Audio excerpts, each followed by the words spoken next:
A Bronx woman is urging everyone to think twice before going under the knife, especially in a foreign country.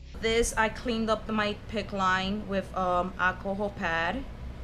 Made sure that I clean it very well because you could get an infection through the PICC line too.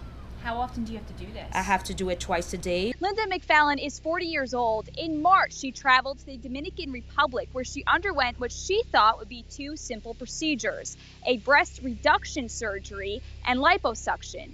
Instead, she says, she almost died.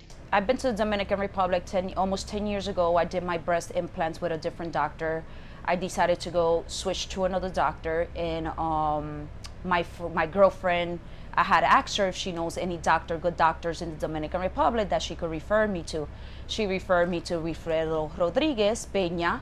I searched him, did some research to see, if he was licensed, if he was good. I didn't see no negative stuff about him. Linda got an infection after the surgery called mycobacterium abscessus, which attacks the skin tissue in the body. She was running a 105-degree fever within 15 days after the surgery. She went to Lenox Hill Hospital, where she spent the next 2 months.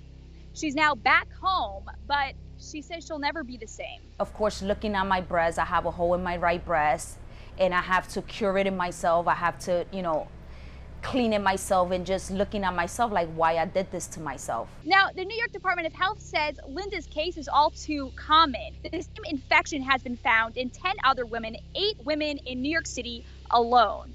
And get this, 8 of the women identified with this infection and went to the same clinic as Linda in the Dominican Republic, known as CIPLA, and that's been recorded from March to April of this year. Just want justice, you understand, for other women out there that going to this clinic and getting infected just like me, but they, they don't want to talk about it. They don't want to come out and talk about it. Now, Linda will be medicated through November. She estimates spending about $10,000 on this recovery process, and that compares to how much the surgery abroad costs, which was $5,300, which she went to the Dominican Republic thinking she was getting a bargain. Well, it looks like she didn't get that in the end. To what extent did she know that she ran a risk doing that?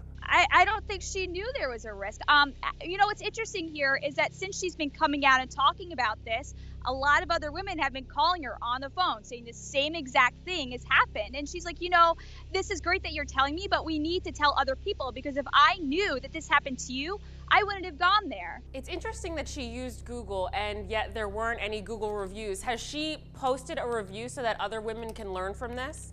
Right. I can't speak to about what she's done online, but she's really been putting the word out there. When I was leaving, a lot of other Spanish channels have been coming to interview her.